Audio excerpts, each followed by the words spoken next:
Hello everyone! Rebel asked me to put together some information sessions for you, and after extensive research and procrastination, here's my first episode. This episode is an experiment, a Death Star version 1.0. Why the first Death Star? Well, let me explain in a ranting sort of way. The first Death Star was awesome. It really was. There wasn't anything quite like it previously, but what Palpatine didn't tell you is that it was a prototype. Bothan spies may have figured this out, but really, how many of them passed on the message? Yeah, that many. The propaganda behind the rebel cause is such that if the Empire builds a Death Star, they can destroy it. Yay, big boom, party with some Ewoks and drink your blue milk. GG. Here's the thing, though. The battle goes to the rebels, but the war is always going to the Empire. With hearty thanks from your pal Palpatine. He wants you to destroy that moon that's clearly just a small moon. Rebels, you've just beta tested and improved our mousetrap. Death Star 1.0 down, build another. Decimate the rebel fleet. Yes, it was a trap, Akbar. Death Star 2.0 down, Empire is still in charge, but now we've upscaled from a moon to a planet, and we're sniping solar systems instead of planets. Here's the point.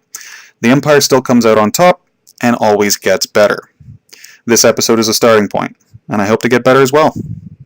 Now let me start by also saying that I'm not an expert. Heck, I'm only headquarters level 8. I'm really more of an enthusiast. So let me show you why I'm enthusiastic about it. Let me show you something cool. Today, let's talk about turrets. Let's start with what we know. Range. Bursts are shortest at 9, mortars longest at 11. And the rest are 10. There's a good reason for this. Mortar turrets may be low damage, but they've got splash, and they shoot the longest, while burst turrets are high damage, but only against one target. We'll get to what makes this surface simplicity misleading soon, but first let's talk about a key concept. Overlapping fields of fire, so that you can off your ends. Now, what one turret can do well, many can do faster. Given the presence of healing, many are increasingly needed to break an offensive. If you're staring down the barrel, or barrels, of a heavy R2 combo, you'll realize why you really need multiple turrets. One turret's just not going to cut it. So how do we break that kind of an offensive? Well, here's where simplicity becomes super nerdy cool, but maybe just for me. For you, I'll do my best to make order of the chaotic statistics, but let me also say this is my first video. It will be about turret statistics. I'm going to break down the math involved and the scaling of damage, not necessarily cover turret strategy. I'll touch on it, but I'll save most of that for the next video. First up is the rapid fire turret. As you can see from the diagram, they've got 100% modifier to everything, so regardless of what comes at them, they're going to do the same amount of damage. It's pretty standard gradual damage progression. It goes from small to, well, mediocre at level 10, topping out at 2250. That makes them appear tremendously bland. I'll just come right out and say it. They're the foot soldier of the turret defense. But never underestimate a generalist. Select for specificity and you breed in weakness. This is an evolutionary truth.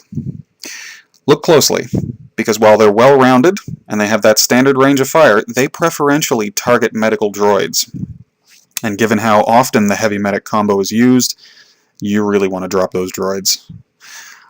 If you've experienced it so far, you probably have, because it is the new meta when defending against an attack. When a heavy R2 combo comes at you, well, you can hit those heavies all you want. You might take out one or two, but if you haven't taken out the R2, they're still coming. So let's move on. The mortar turret. Yeah, that diagram of their damage, it's just as accurate and pathetic as you think. They're really not great against a whole lot of things. They're best for infantry, this is true. They're almost useless against vehicles.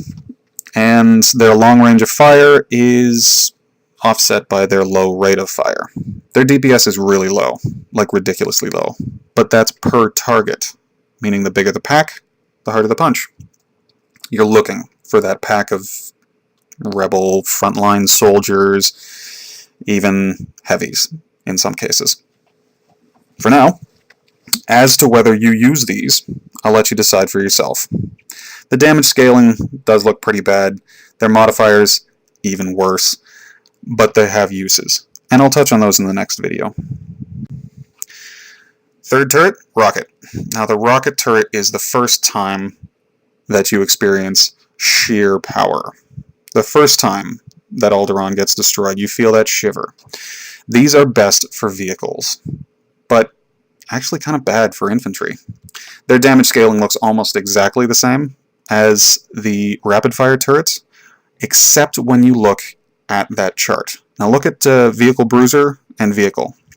They get a 200% boost against vehicles. It's 150 versus Vehicle Bruisers, and that's nothing to scoff at, but wow! That bonus makes the standard damage scaling so much more powerful. Any vehicles used in an attack make these imperative. If there's going to be vehicles, you need rocket turrets. It's a straightforward utility play here. Big damage versus all vehicles.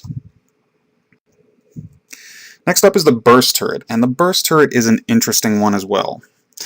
This is where damage scaling, the stock damage down at the bottom, starts to look respectable. It scales much better and tops out higher than any other turret, just for stock damage. And more on that in a moment. When you look at their graph, the graph that I've made here of their modifiers, they're aimed at bruisers, so the ones with the most health. And it makes sense. They do the most damage, you want it to go to the most health. They get a 125 versus infantry bruisers and vehicle bruisers, and that's helpful.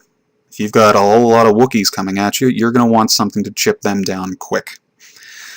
Now, they do have a short range of fire, though, which lends itself to the strategic placement of this turret later on, and as I say, Episode 2. But Wookiee attacks are more frequent pre-HQ7. As soon as you hit HQ7, then the enemy has access to snipers, and snipers are a hard counter to burst turrets. Snipers come with range 10, burst turrets range 9. That's an easy fight. These are used for raw damage until HQ9, and I feel should be replaced by sonic turrets once you hit HQ9, since a level 9 sonic turret out-damages an equal level burst turret on every shot. Yeah, I read my own slide. That's usually a faux pas. It needs to be stated this way. The damage per unit, except for the trooper, scout, sniper, and hailfire droid, is in favor of the sonic turret as opposed to the burst turret.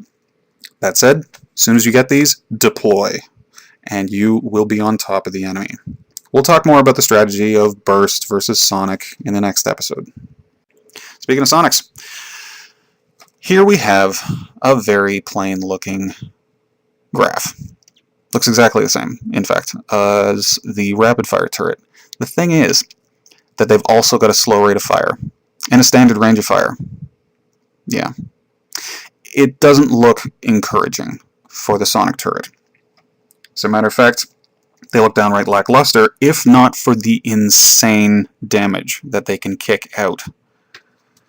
At level 10, they can almost two-shot everything. I've got a range there, 35 to 49, because while the database and some turret information will say 35, if you examine other sources, it says it can be upwards of 49. So this is a gray area. I'm just working with the data that we've got at the moment. But 35 to 49 is intense. They can almost two-shot everything. Every unit that comes at them takes half their health, upwards of half their health. 2 turrets, dead unit. Simple as that. Strongly consider swapping any burst turrets into sonic turrets for raw damage. It's going to require a strategic shuffling. Keep these guarded and behind even other turrets to offset that slow rate of fire. But if you can position them properly, they can be damn near unstoppable. Now once again, most of what I could say here is part of a larger discussion between mortar turrets and burst turrets, and it's best left for the next video. Turret strategy. That'll come soon. As I say, I'm super enthusiastic about all this, but I'm a procrastinator, and I'm working. So I'll fit it in where I can, and I'll give it to you as soon as I can. Thanks a lot for watching. Bye.